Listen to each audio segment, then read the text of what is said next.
उपस्थित सर्व भाविक आणि सज्जन, सर्व समर्थ सेवेकरी आणि राज्याच्या देशाच्या सीमारेषा ओलांडून स्वामी चरणावर नतमस्तक होण्यासाठी आपल्या समस्यामुक्त जीवन जगण्यासाठी देशाला भारतीय संस्कृतीचं महत्त्व सांगण्यासाठी नकळत धर्माचं काम पुढील पिढ्यांपर्यंत पोचवण्यासाठी या सर्व दृष्टिकोनातून आपण स्वामींच्या चरणापर्यंत पोचलेला आहात। ही परम भाग्याची गोष्ट आहे। खरं तर आपण आला नाहीत, स्वामींनी आपणाला बोलावून घेतलेलं आहे स्वामी कार्य पोचवण्यासाठी। म्हणून आपण अत्यंत भाग्यवान आहात की आपणाला स्वामींच्या दरबारात येण्याची एक नामी संधी उपलब्ध झालेली आहे आणि त्या संधीचं आपणाला सोनं करण्यासाठी इथे प्रति गुरुवार रविवार जनता दरबार भरवला जातो आणि रोजीला त्रिकाल आरत्या नैवेद्य होतात। अशीच दरबारची ही मूळ परंपरा गावागावात, घराघरात आणि देशादेशांमध्ये, जगामध्ये ती पोचली जावी, ही प्रणाली आहे, ही गुरु प्रणाली आहे। आणि ही गुरु प्रणाली गावागावांमध्ये आपणाला कोणी विचारलं सेवेकऱ्यांना तर ती सांगता आली पाहिजे। म्हणून त्यात आपल्या दत्त प्रणालीमध्ये ब्रह्मा विष्णू महेश श्री गुरुचरित्र अध्याय क्रमांक 4 भगवान दत्तात्रेयांचं स्वरूप आणि प्रकटीकरण याचा उल्लेख झालेला आहे। पुढे स्वामी महाराजांनी 1049ला पृथ्वी दुभंगून ते स्वतः प्रकटले आणि अविरतपणे देशाला पायपीट परिक्रमा करून असंख्य जनतेला समस्यामुक्त करून असंख्य साधू संतांची गुरुपदं घेऊन त्यांनी 1378ला पहिला अवतार तथा आविष्कार श्रीपाद श्री वल्लभ हा घेतला आणि पिठापूरला हा अवतार धारण करताना संपूर्ण दक्षिण भारत पायपीट पदभ्रमंती, त्यावेळी देश हा परचक्रात, परतंत्रात तथा पारतंत्र्यात होता। नुकतीच एक मोगल संस्कृती 1193 साली, तोपर्यंत हिंदू सम्राट पृथ्वीराज चव्हाण यांचं राज्य अस्तित्वात होतं, ते त्यांनी युक्तीनं नष्ट करून मोगल संस्कृती या देशाची सर्वासर्व झाली आणि हिंदूंची मंदिरं तोडणं, पाडणं, विडंबन करणं, अनाचार अत्याचार करणं हा त्यांचा नखातला मळ होता। हे सर्व थांबवण्यासाठी त्यांना हा आविष्कार घ्यावा लागला आणि असंख्य साधू संत सत्पुरुष यांच्यावर काही जबाबदाऱ्या दिल्या। जवळपास 250 वर्ष हा संग्राम संस्काराचा त्यांचा चालू होता। तेवढ्यावर ते थांबले नाही। मनुष्याच्या जगण्याला काही बंधनं आहेत नियतीची, ते देव असले तरी त्यांना मर्यादा आहेत। म्हणून 1528ला त्यांना तो देह सोडावा लागला आणि स्वामींनी दुसरा देह ज्यांना आपण गाणगापूरचे दत्त महाराज संबोधतो म्हणतो ते नरसिंह सरस्वती स्वामी महाराज. त्यांचं कारंजाला प्रकटीकरण झालं. महाराष्ट्रातला देव कारंजा वाशिम जिल्ह्यात आहे. इथे विदर्भातले लोक आलेले आहेत, त्यांना माहीत आहे.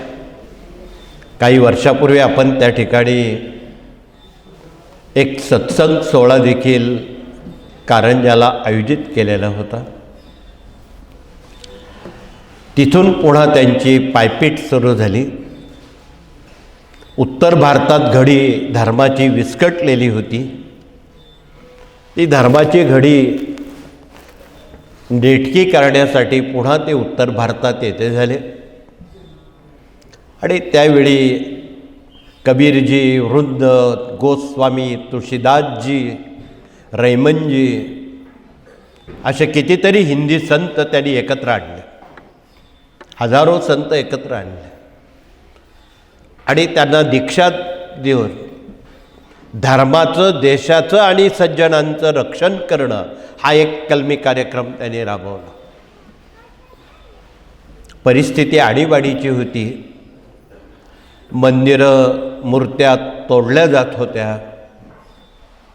तोपर्यंत छत्रपतींचा जन्म झालेला नव्हता. हे पण आपणाला इतिहास माहीत पाहिजे.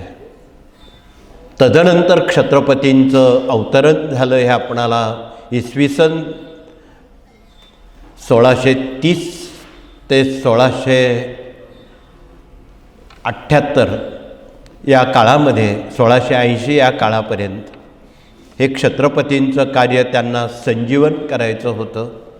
म्हणून त्याच्या पूर्वतयारीला स्वतः भगवान दत्तात्रेय कामाला लागले आणि लखोजी राजांच्या कन्येशी, जिजामातेशी शहाजी राजांचा विवाह ठरवण्यात आला. इतिहास आपणाला विदित आहे, परंतु तपशिलात सांगण्याची आवश्यकता नाही. इकडे मात्र संपूर्ण भारत पायपीट करून माणसं घडवण्याचं काम नरसिंह सरस्वती आविष्कारात महाराज झपाट्यानं करत होते.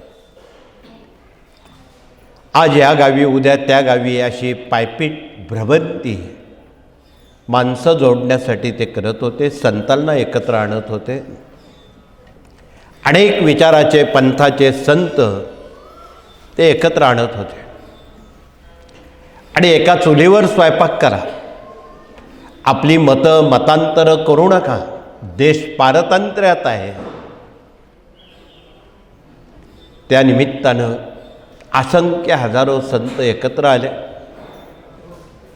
महाराज काही दिवस नरसोबाच्या वाडीला आले आणि 1674ला ते गाणगापुरात येण्यापूर्वीच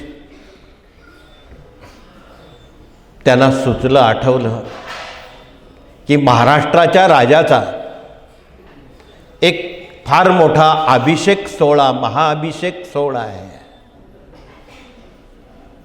त्या राजाला हिंदवी स्वराज्याचं संस्थापक आपणाला करायचं आहे.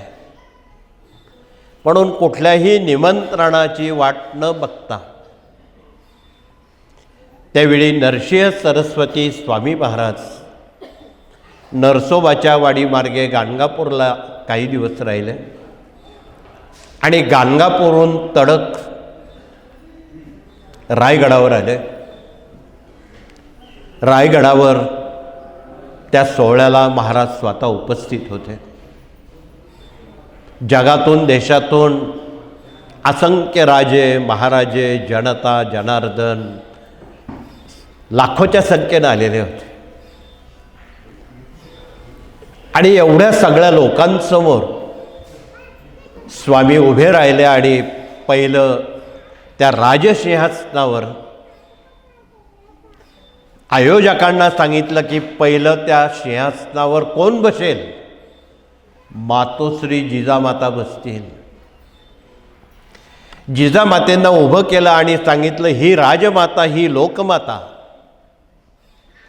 या राज्यात जर जन्माला आली नसती, पुढे काय झालं असतं? असे गौरव उद्गार त्या मातेचे काढून त्या मातेला राजसिंहासनावर बसवलं, त्यांचं तोंड भरून कौतुक केलं, आशीर्वाद दिला. आणि मातेने शिवरायांना आशीर्वाद दिला. आणि तदनंतर छत्रपती शिवाजीराजांना स्वतः स्वामींनी राजसिंहासनावर अधिष्ठित केलं. आणि एवढा मोठा आशीर्वाद दिला, मला वाटतं आज जगातमध्ये एवढा मोठा आशीर्वाद कुठल्याही राजाला, देवाला, माणसांना मिळालेला नाही. एवढा मोठा आशीर्वाद छत्रपतींना दिला.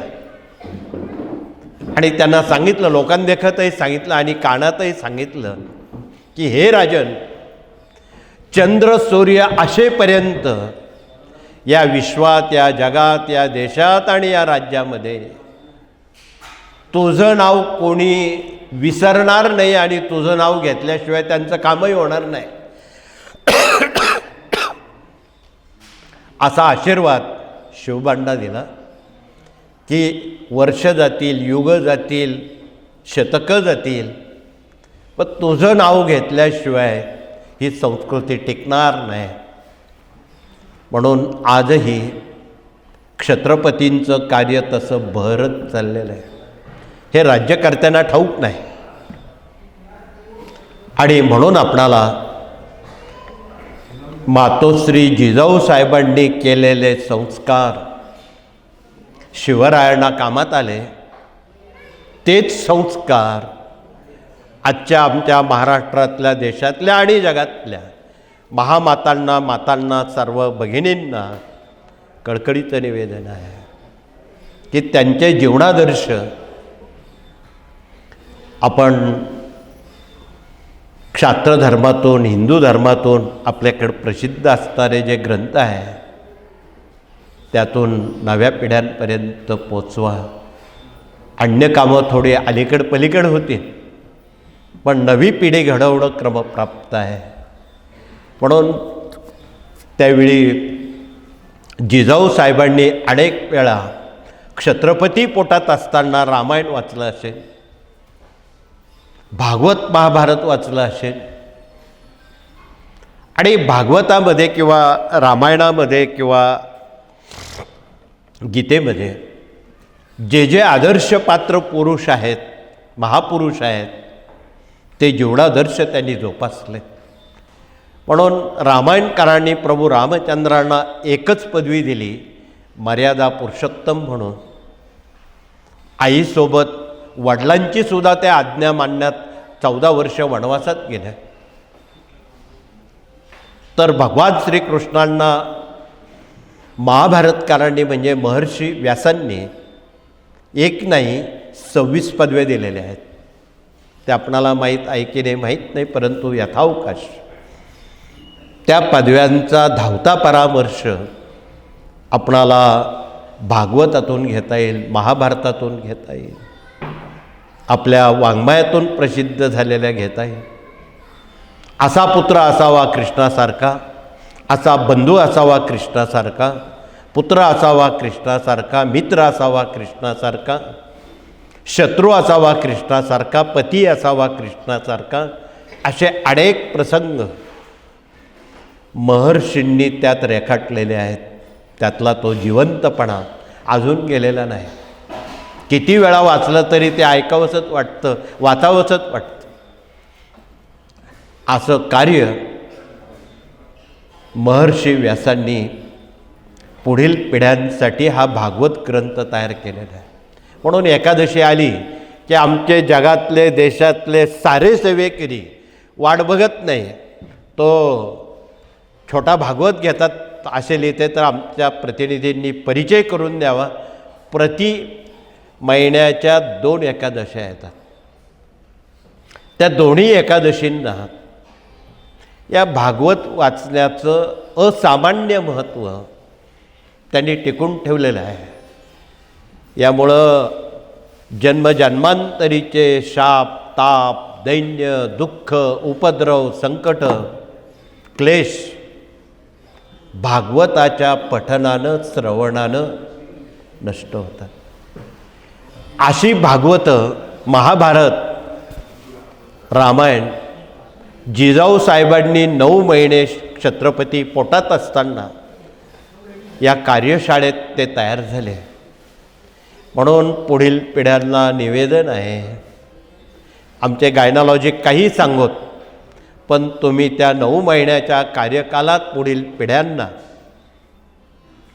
असे चांगलं वाचन करायला लावा, वाचन संस्कृतीला पुढे न्या आणि त्या वाचनाचा परिणाम निश्चितपणे संस्कारावर होतो आणि संस्कार हा पुढील पिढ्यांना गती देण्याचं काम करतो. म्हणून हे महापुरुष उगाच जन्माला आले नाहीत, आपोआप आले नाहीत. त्या मातेंनी खूप संस्कार केले, तेव्हा हे महापुरुष जगात देशात जन्म घेत असतात. त्यापैकी छत्रपती आहे. छत्रपतींवर खूप बोलता येईल, ते अनेक तास पुरणार नाही, परंतु एवढा मोठा आशीर्वाद घेणारे महापुरुष या महाराष्ट्राच्या मातीत जिजाऊ साहेबांनी घडवले.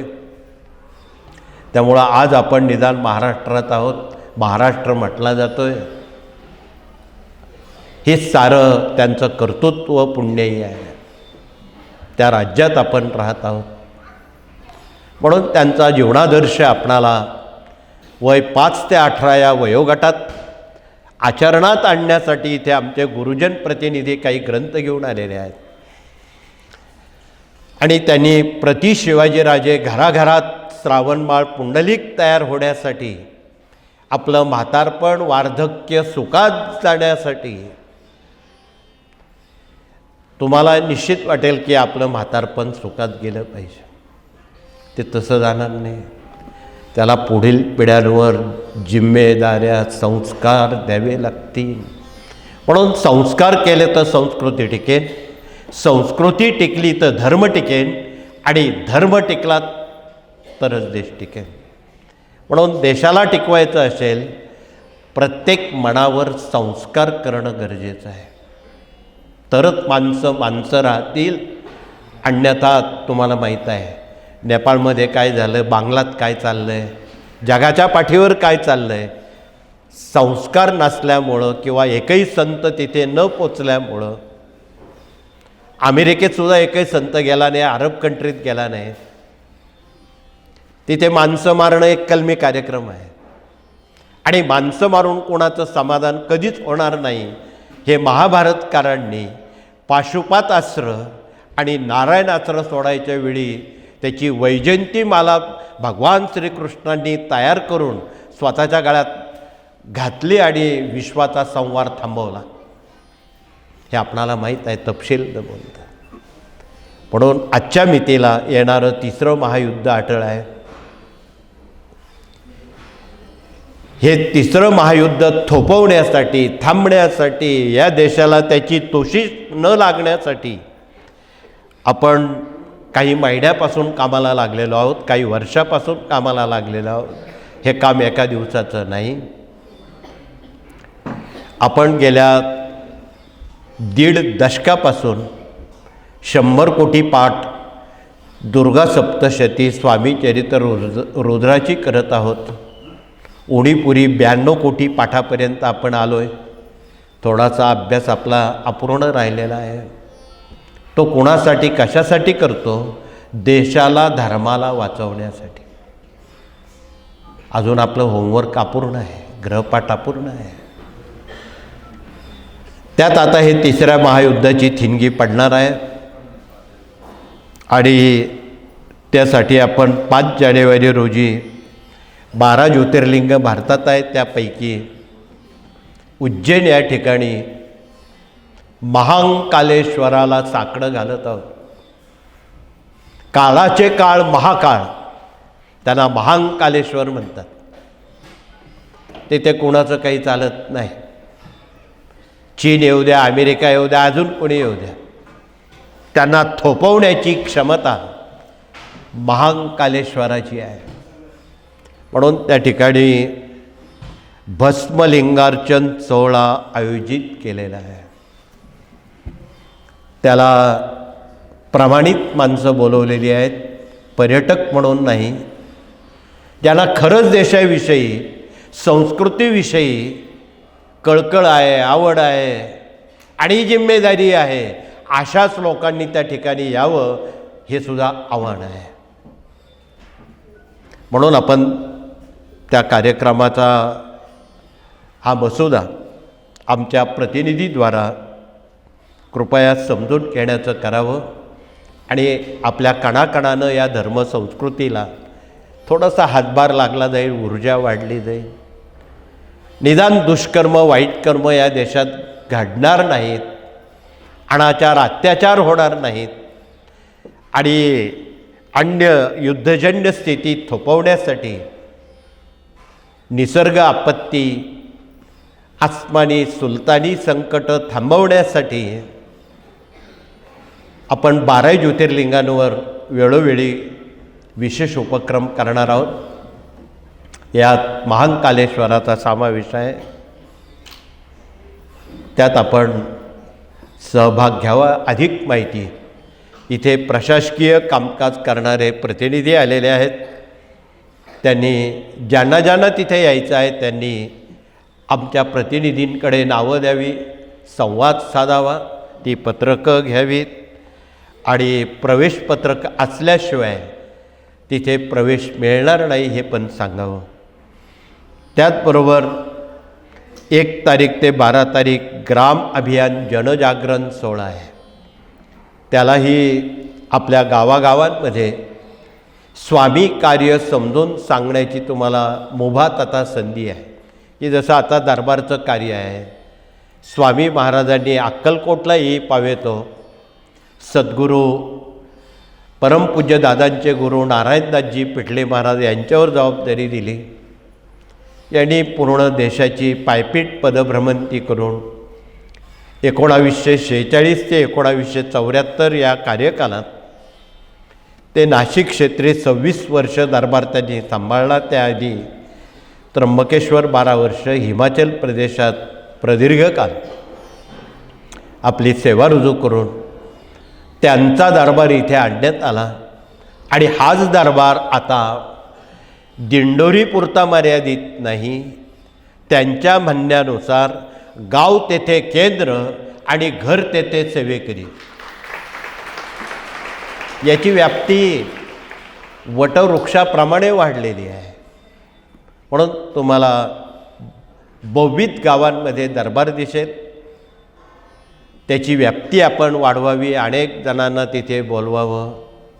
आपण स्वतः स्वामींचा जप केला तर बाकीचे लोक करतील, तुम्ही स्वामी चरित्र वाचलं तर लोक वाचतील. हे लोक अनुकरणीय असतात. पुढच्यानं नमस्कार केला तर मागचा करतो. तद्वत जबाबदार प्रतिनिधी आणि सेवेकऱ्यांवर ही जिम्मेदारी आहे की आपल्यासारखे लोक तयार झाले पाहिजे. गुरूंची व्याख्या आहे, आपणासारखे करीती तात्काळ नाही काळ वेळ तयार लागेल. त्याला काळ वेळ घालवायचं काही काम नाही. आपणच असं आचरण करावं की ते इतरांनी केलं पाहिजे. लोक अनुकरणीय असतात.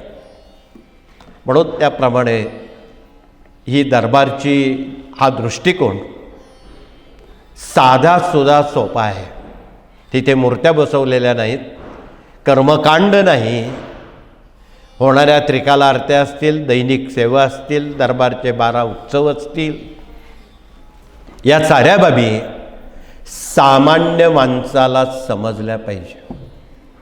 नैवेद्य कसा दाखवावा, धूपदीप कसा दाखवावा, नैवेद्य अन्नाचा आणताना पंचपक्वान्न स्वामींना पाहिजे अशातला आग्रह नाही. आपण जी भाजी भाकरी खातो ती त्यांना प्रिय आहे, म्हणून आपण जे खातो ते त्यांना द्या. चटणी भाकरी असेल तर चटणी भाकरी द्या. अनेक काही अट्टहास करतात लोक, नाही अमुकच पाहिजे तमुकच पाहिजे. त्यांना स्वामी समजले नाहीत. म्हणून कृपया साधी राहणी उच्च विचारसरणीनं या दरबारचं महत्त्व आपण अबाधित ठेवावं आणि त्यांच्याजवळ त्यांनी काही ठेवलं नाही. सारं काही जनतेपर्यंत पोचवलं. ज्ञानाची तिजोरी असेल, भक्तीची कर्तृत्वाची असेल, अंगावर कपडेसुद्धा ठेवले नाही, एवढं जनतेला त्यांनी दान केलेलं आहे आणि देत आहेत. म्हणून आपणाला हे स्वामी कार्य जनमानसात काही लोक भीती घालतात, नाही नाही नाही ते स्वामींचं फार अवघड असतं, ते असं आहे, ते तसं आहे, तसं आहे वगैरे वगैरे. या दांभिक कृतीला आपण कृपया बळी पडू नये. अनेक काही दांभिक लोक भीती घालण्याचा प्रयत्न करतात, अडचण आणण्याचा प्रयत्न करतात, त्याला आपण बळी पडू नये. आपणाला जे योग्य वाटलं ते करा. या पार्श्वभूमीवर गेल्या 35 वर्षापूर्वी आम्ही सातपुड्याच्या शेवटच्या पुढात सेलंबा, अक्कलकुवा त्या भागात गेलो. तिथे खूप गरीब जनता, दळणवळण नव्हतं, काही नव्हतं. मेंढपाळ आणि त्या मेंढ्यांच्या दुधावर तिथे किराणा दुकान नाही, काही नाही, रस्ते नाही, शाळा नाही, पायी जावं लागायचं पायवाटे. अंगावर गरजेपुरते वस्त्र, अन्न आहे तर वस्त्र नाही, अशी गरीब अवस्था त्या 2-3 तालुक्यांची सातपुड्यात लोकांची होती. आम्ही स्वामींची तसबीर घेऊन गेल्यावर ते लोक झटकन गोळा झाले. ते म्हणजे आम्ही खूप गरीब माणसं आहोत, खिशात रुपया नाही. आणि काही लोक सांगतात ही सेवा खूप महागडी आहे. म्हटलं आम्ही तुमच्याकडून रुपया घेण्यासाठी आलो नाही, परंतु म्हणे आम्ही सेवा कशी करायची. म्हणून त्यांच्याशी आमच्या लोकांनी संवाद साधताना त्यांना सांगितलं की तुम्ही एवढे गरीब लोक आहात, आम्हाला रुपया लागत नाही, तुम्ही स्वामींना रुपया देऊ नका, बिना पैशानं काम करून देतो. म्हणून त्यांच्या अनेक समस्या होत्या. सुदैवानं त्या सर्व समस्या ते मुक्त होताना त्यांना सांगितलं की रोज फक्त एक अगरबत्ती लावा आणि ती संपेपर्यंत श्री स्वामी समर्थ जप करा, तेवढ्यावर तुमचे कामं होते. गेल्या 35-40 वर्षात तो भाग आज आपल्यापेक्षा समृद्ध झालेला आहे. तिथे डांबरी रस्ते झाले, शाळा आल्या, धरणं झाली, दवाखाने आले, किराणा दुकान आले, गरजेच्या साऱ्या बाबी आल्या आणि तो भाग आज सुजलाम सुफलाम झालेला आहे. म्हणून आपणाला गावं सुखी करायची असतील, सुजलाम सुफलाम करायची असतील, गाव तेथे केंद्र, घर तेथे सेवेकरी, आणि एक अगरबत्ती संपेपर्यंत जर तुम्ही स्वामींचा जप केला, तुम्हाला घरी जाईपर्यंत त्याची संकल्पना कळेल, ऊर्जा कळेल. आणि याही व्यतिरिक्त आता आपण पुढचं पाऊल टाकताना समस्यांचं प्रमाण वाढलेलं आहे. जो कोणी स्वामींचा जप लिखाणात उतरवेल आणि वर्षभरात किंवा त्याआधी कमी कालावधीत 12 लक्ष जो स्वामींचा जप करेल, त्याला काही करण्याची जगात गरज नाही. तो समस्यामुक्त, दुःखमुक्त, चिंतामुक्त होईल. ही काळ्या दगडावरची रेघ आहे. आता यापेक्षा अजून साध्या सोप्या दुसऱ्या सेवा जगात नाही, कुठल्याही देवतेच्या नाही. म्हणून आपणाला कळकळीचं निवेदन आहे. आमच्या पुण्या मुंबईच्या लोकांनी तर 6-6 लक्ष जप लिहून तयार ठेवला आहे. इथे आमच्या काही प्रतिनिधींनी जपाची वही लिहिलेली आहे, ती कृपया दाखवावी. म्हणजे आपणा सर्वांना फावल्या वेळात तुमच्याजवळ जो वेळ असेल त्या वेळेत श्री स्वामी समर्थ हा जप लिहा. जेव्हा वेळ मिळेल तेव्हा लिहा. वेळेचं बंधन नाही, 24 तासात केवळ. आता यापेक्षा अजून दुसरा सोपा उपाय मार्ग नाही. म्हणून आपणाला निवेदन आहे की भोळी भाबडी जी जनता आहे, गरीब जनता आहे, त्यांना स्वामी महाराज परवडणारे आहेत. तिरुपती बालाजीसारखं नाही. म्हणून आपण सर्वसामान्य जनतेला स्वामी महाराज हे परवडणारे आहेत. म्हणून स्वामींच्या मार्गामध्ये खूप आता मागणी खूप आहे, आपण कमी पडत आहोत त्यांच्यापर्यंत पोचायला. गावागावात एवढी मागणी आहे, अनेक लोक आमच्याकडं रोज येतात, आमच्याकडं केंद्र हवं आहे. बाबा केंद्र उघडणं फार सोपं आहे, सेवेकरी होणं फार सोपं आहे, निघून जाणं त्यापेक्षा सोपं आहे, टिकून राहणं सगळ्यात अवघड आहे. म्हणून टिकाऊ माणसं तिथे तयार होण्यासाठी जबाबदार प्रतिनिधींची गरज आहे. म्हणून हे कळकळीचं सांगणं आहे. म्हणून यासाठी आमचे प्रश्न उत्तर करणारे प्रतिनिधी आपल्यात आलेले आहेत. त्यांनी आज सर्वांनी नव्या वर्षाच्या पूर्वसंध्येला आपण सामोरं जात आहोत. आज 25 डिसेंबर आहे, ख्रिसमस आहे. येशू ख्रिस्तांचा इसवी सन पूर्व कालावधीमध्ये केलेलं कार्य जगाला ठाऊक आहे. आणि त्यांचे जे जीवनादर्श सुशिकतेचे, नम्रतेचे होते ते आपण स्वीकारावेत. म्हणून अनेक महापुरुषांच्या जीवनादर्शामध्ये काही गोष्टी दडलेल्या आहेत, त्याचा शोधक बुद्धीनं आपण अभ्यास करावा, हे कळकळीचं आवाहन.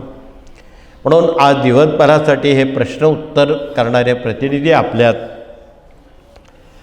दिवसभर मार्गदर्शन करणार आहेत विनामूल्य.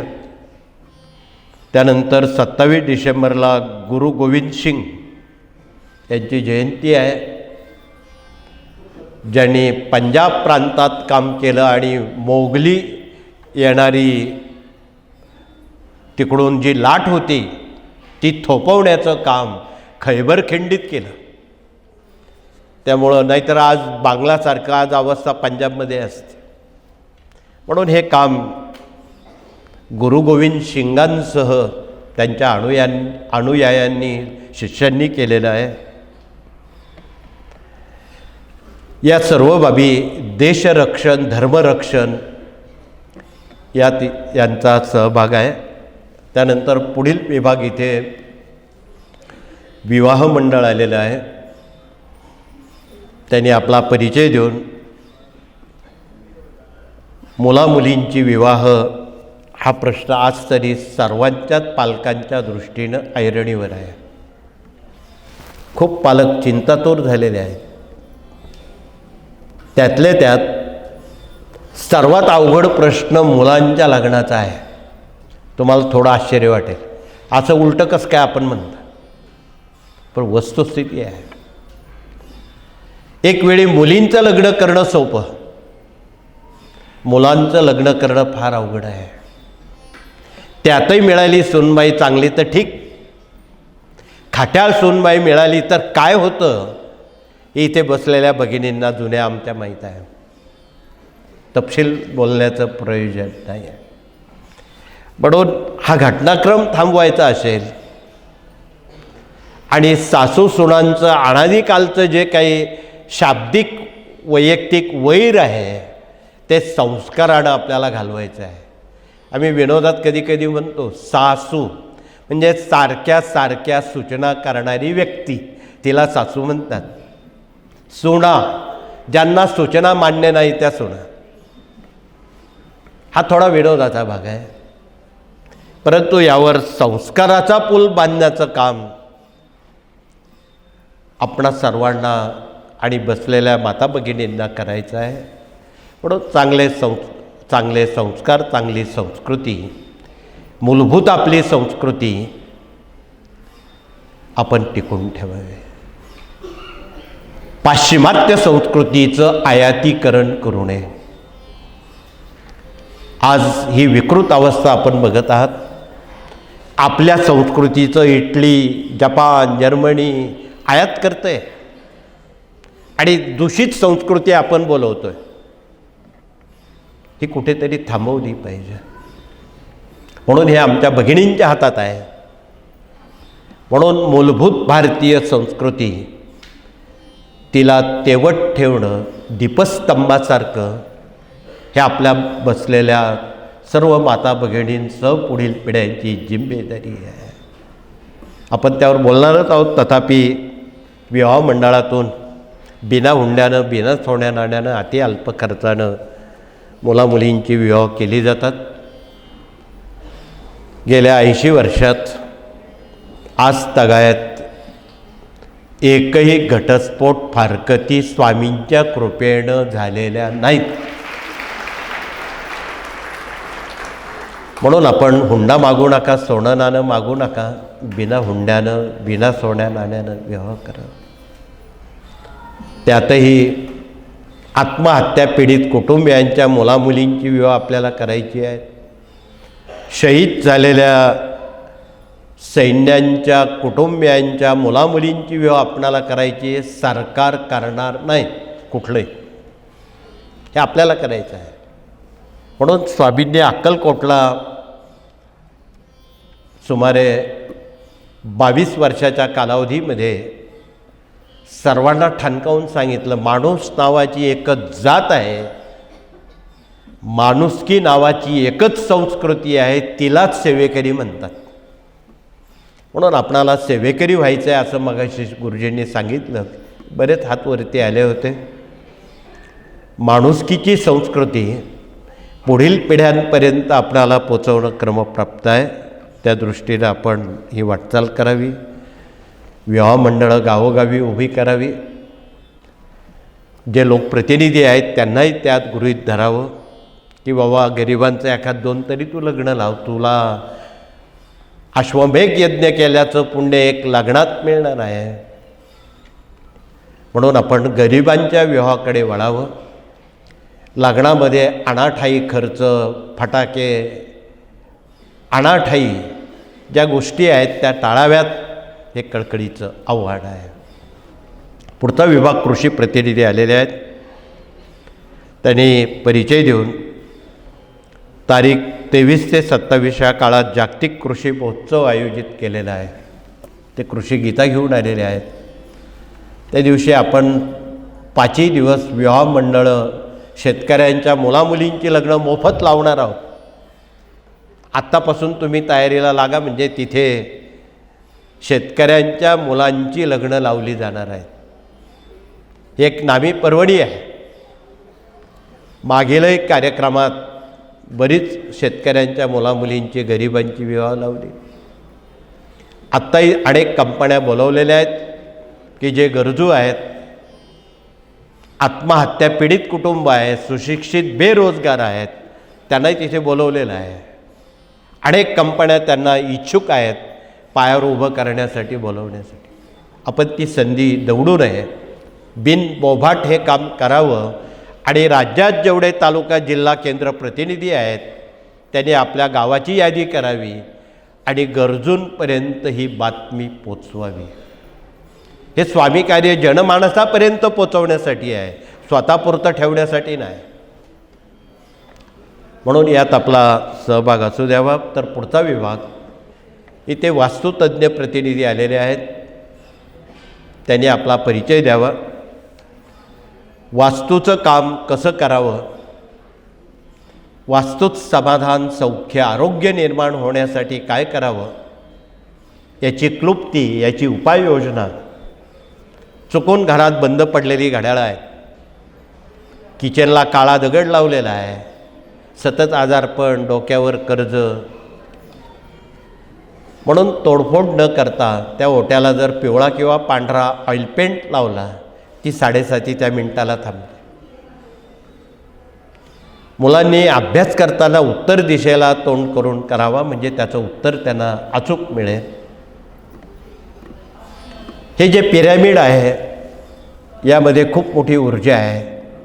तिचा उपयोग आपल्याला कसा करता येईल, बहुविध कामांमध्ये त्याचा आपणाला उपयोग करता येतो. अधिक माहिती ज्ञानदान 1 ते 4 मध्ये ती पानं चाळली तर आपल्याला कळेल. तर पुढचा विभाग येथे डॉक्टर लोक असाध्य आजाराचा दावा घेऊन आलेले आहेत. त्याने आपला परिचय देऊन होऊ घातलेलं त्र्यंबकेश्वरला गुरुपीठ, त्यात समोरच आपण मोरेदादा चॅरिटेबल हॉस्पिटल, हे कुंभ सुरू होण्यापूर्वी लोकार्पण त्याचं करत आहोत आणि तिथे विनामूल्य मोफत स्वरूपात सर्व मुमुक्षी दुःखित यांना ही औषधं मोफत देणार आहोत. त्यात कॅन्सरचा समावेश आहे. हा कॅन्सरचा दवा ते दाखवत आहेत. कॅन्सर म्हटला म्हणजे शेवटची भेट आणि केमो किंवा शस्त्रक्रिया हे त्याचं उत्तर नाही.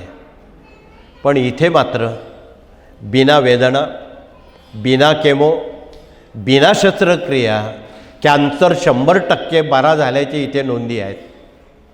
म्हणून आपण दवा थोडा तो डोळे झाकून घ्यावा लागतो, थोडा कडू तुरट आहे. ही सप्तरंगी काढा आहे, सप्तरंगी मूळ आहे. त्यानंतर ज्यांना ब्लड कॅन्सर किंवा घशाचा कॅन्सर आहे त्यांच्यासाठी रानभेंडी आहे, ती मधात घासून घ्यायची आहे. तर ज्या भगिनींना पोटात कुठल्या तरी गाठी आहेत त्यांच्यासाठी वेखंड देशी गाईच्या गोमूत्रात घासून गरम करून अर्धा कप तो काढा प्राशन केला, 7 किंवा 14 दिवसात त्या गाठींचं पाणी होतं आणि रुपया लागत नाही. औषधं कडू तुरट आहेत, ती पटली तर घ्या, सक्ती नाही. पूर्वी आमची जुनी माणसं गाय दूध काढताना गोमूत्र द्यायचे, ओंजळभर गोमूत्र पिऊनच घ्यायचे. आयुष्यात कुठला त्रास त्यांना कधी झाला का? मग गाय जर एवढी कामधेनू आहे, धन्वंतरी आहे, पण ती देशी गाय असायला हवी. म्हणून या साऱ्या बाबी सहानुभूतीपूर्वक कृषीशास्त्र, आरोग्यशास्त्र यातून आपण समजावून घ्यावं, हे कळकळीचं आव्हान. सांगण्यासारखं खूप आहे, परंतु अनेक पर्यटक इथे आलेले आहेत, त्यांना एका जागेवर फार वेळ मानाजीराव बसू देत नाही. ते मानाजीराव सांगतात पुढे गेलंच पाहिजे, गाडी पकडलीच पाहिजे, पोटात कावळे ओरडत आहेत वगैरे वगैरे. पण आपण 5च मिनिटात त्याला विराम करणार आहोत. त्यात पुढचा विभाग प्रशासकीय कामकाज प्रशिक्षण प्रतिनिधींसमेत वकील वर्ग आलेले आहेत, म्हणून कायदेशीर सल्लागार आहेत, त्यांनी आपला परिचय द्यावा. सोबत युवा प्रबोधन प्रतिनिधी आहेत, दुर्गा अभियान प्रतिनिधी आहेत, देशविदेश अभियान प्रतिनिधी आहेत, स्वयंरोजगार पर्यावरण प्रकृती प्रतिनिधी आहेत, पशुगोवंश प्रतिनिधी आहेत, माहिती तंत्रज्ञान प्रतिनिधी आहेत आणि याज्ञिके प्रतिनिधी आहेत. हे सुमारे 8 जण इथे आलेले आहेत. हे बऱ्याच लोकांना ही 8 कामं माहिती नाही, लोकांच्या कानावर माहीत नाही की या कार्यातून काय काय कामं विनामूल्य केली जातात. केवळ आरती केली म्हणजे संपलं एवढं नाही. ही सुमारे 22-25 कामं आहेत, जनतेला अत्यंत लोकप्रिय आहेत. ती जनता अनभिज्ञ आहे, जनतेला माहीत नाही. म्हणून आपण ही जनतेपर्यंत कृपया सहानुभूतीपूर्वक, आणि हे जे यूट्यूब आहे कार्याचं, हे प्रत्येक केंद्रापर्यंत जर पोचवलं तर ते लोक घर बसल्या याचा वापर करतील, या विचारांना पुढे नेतील आणि अधिक माहिती सांगण्याची गरज पडेल असं वाटत नाही. म्हणून आपण ते सर्वांपर्यंत सांगावं, हे कळकळीचं आव्हान. इथे याज्ञिकी प्रतिनिधी भूकंप शांती यंत्र आणि सुनामी किंवा वादळ येऊ नये त्याचं यंत्र ते दाखवत आहेत. बिना पैशानं ही सर्व कामं चालतात, ही जनतेला आपण सांगावं, त्याची ते नोंद घेतील. आता शेवटचा विभाग मराठी अस्मिता आणि भारतीय संस्कृती आमच्या माता भगिनींनी जिवंत आणि समृद्ध केलेला विभाग आहे. त्यांनी परिचय देऊन आज भगिनी 2 प्रश्न घेऊन आलेले आहेत. 1 व्यसनाधीनता कुटुंबातली, 2 डोक्यावर कर्ज. या दोघे प्रश्नांची जाहीर उत्तरं दिलेली आहेत. ज्यांच्या कुटुंबामध्ये व्यसनाधीन करणारे लोक आहेत त्यांनी शंकराच्या पिंडीवर किंवा रुद्रयंत्रावर महिम्न किंवा रुद्र वाचून ते तीर्थ जर त्यांना दिलं, हट्टी, तापट, आजारी, विकलांग, मद्यपी, धूम्रपी, मांसाहारी, ही सारी व्यसनं थांबतील महिन्याभरात. सुंटे वाचून खोकला जाईल. कुठल्याही बुवा बाबांकडे जायची आवश्यकता नाही. हा इतका सोपा उपक्रम घर बसल्या आहे. डोक्यावर वाढणारं जे कर्ज आहे त्याचं मूळ तंत्र श्रीयंत्र आहे. हे श्रीयंत्र दाखवत आहेत. इथे बसलेल्या आमच्या बऱ्याच भगिनी श्रीयंत्राच्या अभ्यासक, उपासक, प्रचारक आहेत. त्यांनी त्यात भाग घ्यावा. भगिनींना सांगा. रोज विष्णू गायत्री, लक्ष्मी गायत्री, कुबेर मंत्र तुळशीच्या माळेवर म्हणावा. कमळगड्ड्याच्या माळेवर कमळ समजून ती श्रीयंत्राला अर्पण करावी. फावल्या वेळेत हा सर्व उपक्रम करावा लक्ष्मी प्राप्तीसाठी. श्रीयंत्र वाचन, श्रीयंत्रासमोर श्रीसूक्ताचं वाचन करावं. आणि दर पौर्णिमेला आमच्या साऱ्या जगातल्या, देशातल्या, राज्यातल्या भगिनी एक वाटीभर शिऱ्याचा प्रसाद बनवतात. 5 अध्याय पोथी इथे ते दाखवत आहेत सत्यनारायणाची. घरी पूजेत एका पाटावर 3 सुपाऱ्या मांडतात. मुठभर गहू, मुठभर तांदूळ लागतात. फार काही लागत नाही. आणि तो प्रसादाचा नैवेद्य दाखवून पोथी वाचून सत्यनारायण पूर्ण करतात दर पौर्णिमेला. पैकी ज्या भगिनी इथे आलेल्या आहेत, प्रति पौर्णिमेला स्वतः सत्यनारायण करतायत, त्यांनी हात वरती करावेत. धन्यवाद. मोठ्या प्रमाणात हात वरती आलेत. पण आमचं एक तुम्हाला म्हणणं आहे, ज्यांचे हात वरती नाही त्यांना कोण सांगेल? शेजारी असणाऱ्या भगिनींना तुम्ही हे सांगा, म्हणजे त्यांची परिस्थिती, समृद्धता, येणारी अनुभूती ती तुम्हाला दुआ देईल, सांगणाऱ्यांना दुआ देईल. भला करो भला होगा. रोज पंचमहायज्ञ करावेत. गाईला घासभर आणणं, कावळ्याला घासभर आणणं, माणसाला, एखाद्या चांगल्या व्यक्तीला भोजन, थोडंसं आगणीला तूप टाकणं पेपरवर, 2-3 दाणे मुंग्यांना साखर घालणं. आणि ज्यांना सेवेकरी व्हायचं आहे, पुरुषांनी गुरुवार उपवास करावेत, महिलांनी मंगळवार उपवास करावेत. वर्षातून एकदा तरी आपल्या खंडोबाला आणि देवीला जाऊन सन्मानित करावं. म्हणजे कुलधर्म, कुलाचार आचरणात येतील. आणि आमच्या पोक्त भगिनींनी नव्या पिढ्यांना मासिक धर्माचे नियम पाळण्याला लावावं. ज्या घरात नियम पाळले जात नाही तिथे असाध्य आजारांनी थैमान घातलेला आहे. स्पष्टच बोलायचं म्हणजे हा विषय आमचा बोलण्याचा नाही. इथे बसणाऱ्या जुन्या आमच्या पोक्त भगिनी आहेत, त्यांनी पुढील पिढ्यांना हे अवश्य याची कानटोचणी करावी, हे कळकळीचं आव्हान आहे. म्हणून आपणाला हे पावित्र्य राखण्याचं काम, टिकवण्याचं काम, धर्मसंस्कृती टिकवण्याचं काम महिलांनी केलेलं आहे. त्यांना धन्यवाद देऊन अशीच संस्कृती भगिनींनी टिकवल्यामुळं या देशाला भारत माता म्हणतात. अमेरिकेला माता म्हणत नाही, देशाला माता म्हणत, अन्य देशाला माता म्हणत नाही, भारतालाच का माता म्हणतात? त्याला कारण आमच्या माता भगिनी आहेत. तपशिलात न बोलता वेळेला विराम करण्यापूर्वी हे नवीन वर्ष आगामी पुढील आठवड्यात येणारं आपणा सर्वांना सुखाचं, समृद्धीचं, यशाचं, कर्तृत्वाचं, निरोगी जीवनाचं जावं. आपल्या हातून धर्माचं, देशाचं काम घडो अशी स्वामीचरणी आणि भारत मातेच्या चरणावर आपण विनंती करू. आणि 31 डिसेंबरला जाता जाता ते लोक करतात तसं करू नका. ते मेणबत्त्या विझवणं, केक कापणं ते इंग्लिश पद्धत आहे, ती भारतीय नाही.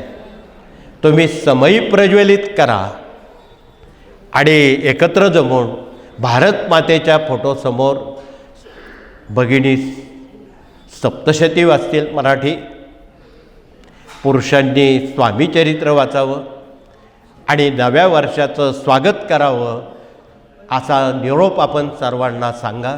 हे बिना खर्चिक काम आहे, धर्म संस्कृती टिकवण्याचं काम आहे, यात कोणाला वेगळं वाटायचं काम नाही. म्हणून पुनश्च आपणा सर्वांना नव्या वर्षाच्या मनापासून शुभेच्छा धन्यवाद देऊन हात जोडून आपण प्रार्थना करू.